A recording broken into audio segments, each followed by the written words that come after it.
कांपिल्य नगर में रहने वाला यज्ञदत्त नाम का एक ब्राह्मण था महाराज, जो बड़ा ही कुलीन था, गुणवान था, श्रेष्ठ था, श्रौत स्मार्त कर्म में बड़ा निपुण था। इसका एक पुत्र हुआ, इसका नाम रखा इसने गुणनिधि। लेकिन महाराज नाम का ही ये गुण निधि था, कर्मों का ये पूरा अवगुण निधि था।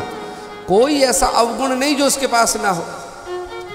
शराब ये पीता, झूठ ये बोलता, जुआ ये खेलता, चोरी ये करता, लोगों को ये सताता। और उस समय के सबसे श्रेष्ठ अगर कोई वहां ब्राह्मण थे तो महाराज इनके पिता यज्ञदत्त थे। बड़े बड़े राजा महाराज इनका सम्मान किया करते थे।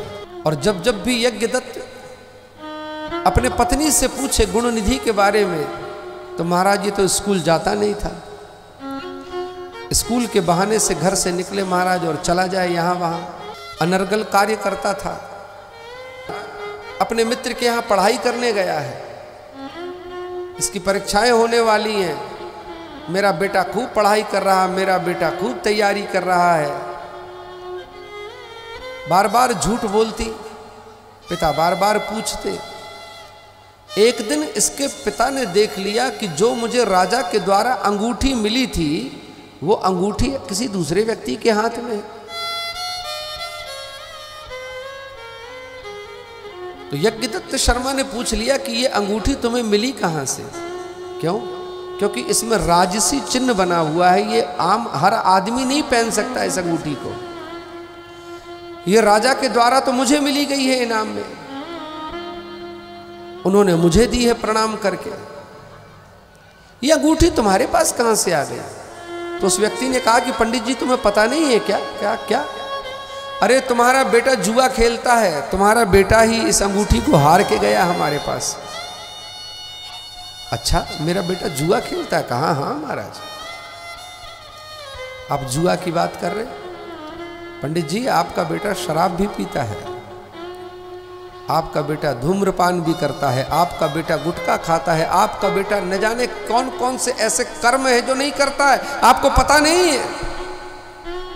और अभी तो आप अंगूठी देख रहे हैं। आपके घर के न जाने कितने कीमती सामान मेरे घर में रखे हैं। आपकी स्त्री की बड़ी कीमती कीमती साड़ियां महाराज वो जुए में लाके हार जाता है। और जब दो चार चीजें महाराज उनके पंडित जी के घर की उनको दिखाई तो पंडित जी का दिमाग खराब हो गया। पंडित जी लौट के आए, अपनी स्त्री से कहते कि कहाँ गया गुणनिधि? कहा उसकी परीक्षा चल रही है, वो बहुत तैयारी कर रहा है, अपने दोस्त के यहाँ मित्र के यहाँ पढ़ रहा है। कहा चलो उसके मित्र का घर दिखाओ, कहाँ है, देखे तो सही कौन सी पढ़ाई कर रहा है। चलो वहां तो बाद में चलेंगे, पर तो तुम ये बताओ कि वो जो अंगूठी मुझे मिली थी वो कहाँ है? अब हो घर पे तो महाराज पता चले। वो तो बेटे ने चुपचाप घर से उठाई, माँ ने दे दी और महाराज इसने जुए में हार गया। कहा अच्छा ये तो बताओ कि वो जो हाथी दांत के कंगन मैंने तुम्हें दिए थे वो कहाँ है, बताओ। वो जो कीमती साड़ी मिली थी अभी अभी वो मैंने तुम्हें दी थी, बताओ वो कहाँ है? क्यों? क्योंकि वो अभी देख के आ रहे थे पंडित जी उनके घर में। अब तो महाराज सारी पोल पट्टी खुल गई। अब तो गुणनिधि की मां चुप। क्रोध में तमतमाए हुए पंडित जी ने महाराज ढूंढवाया गुणनिधि को और इतना पीटा, इतना पीटा, इतना पीटा, उस पुत्र के साथ अपनी स्त्री को भी घर से बाहर निकाल दिया। निकल जाओ, तुमने भी गलत कार्य में साथ दिया है, इसीलिए तुम भी गलत हो। अगर तुमने पहले दिन इसकी गलती मुझे बता दी होती तो मेरा बेटा बिगड़ता नहीं, मेरे बेटे को बिगाड़ने वाली सिर्फ तुम हो। आज मां को बेटे को दोनों को बाहर निकाल दी। 3-4 दिन से भूखा ये भटक रहा था। शिवरात्रि का दिन था। एक सेठ जी अपने पूरे बंधु बांधवों के सहित, परिवार के सहित शिव मंदिर में जाकर पूजन करने लगे। चारों प्रहर का पूजन हुआ, बड़ी अच्छी अच्छी सामग्रियों से पूजन हुआ। फल चढ़ाए, मेवा चढ़ाए, मिष्ठान चढ़ाए। अब ये बालक भूखा 3 दिन का, मन में विचार करता है महाराज कि आज यहां पर पूजन हुआ है तो जरूर कुछ ना कुछ प्रसाद में मिलेगा जरूर। और जैसे ही ये समझकर उस मंदिर में गया तो देखा तो महाराज दीपक बुझने वाला था, अंधेरे में कुछ दिखाई नहीं दे रहा था। इसने सोचा कि मैं क्या करूं। कहा महाराज जो शर्ट मैंने पहन रखी है क्यों ना इसी को ही महाराज मैं तेल में डुबो के जला दूं, तो ताकि दीपक भी प्रज्वलित हो जाए और जो भी सामग्री मेरे खाने योग्य होगी मैं उसे उठा के खा लूंगा, कम से कम मेरी भूख तो शांत हो जाएगी। और उसने वैसे ही किया, अपनी शर्ट उतारी महाराज और फाड़ के महाराज उसने उसको जलाया।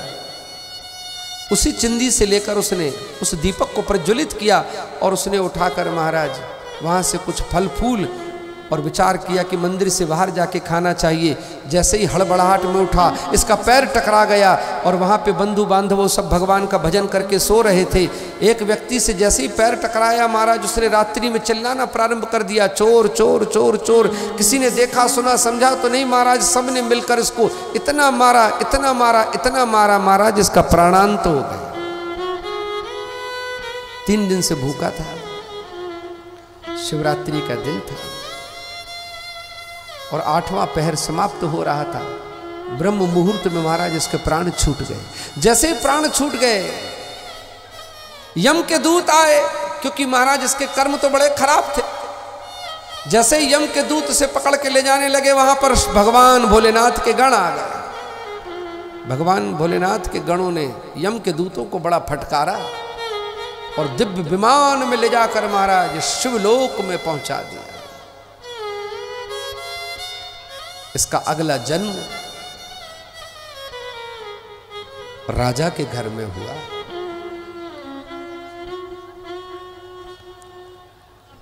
ये राजा अरविंद के पुत्र दम बने। मन में विचार करते कि जीवन में मैंने न जाने कितने कितने गिरे हुए कर्म किए, कोई अच्छा कर्म करने वाला मैं नहीं था, पर लेकिन एक भोलेनाथ का दीपक जलाने से मेरे जीवन की महाराज समस्त पाप राशि समाप्त होकर मैं इतने बड़े राजा का बेटा बन के आ गया।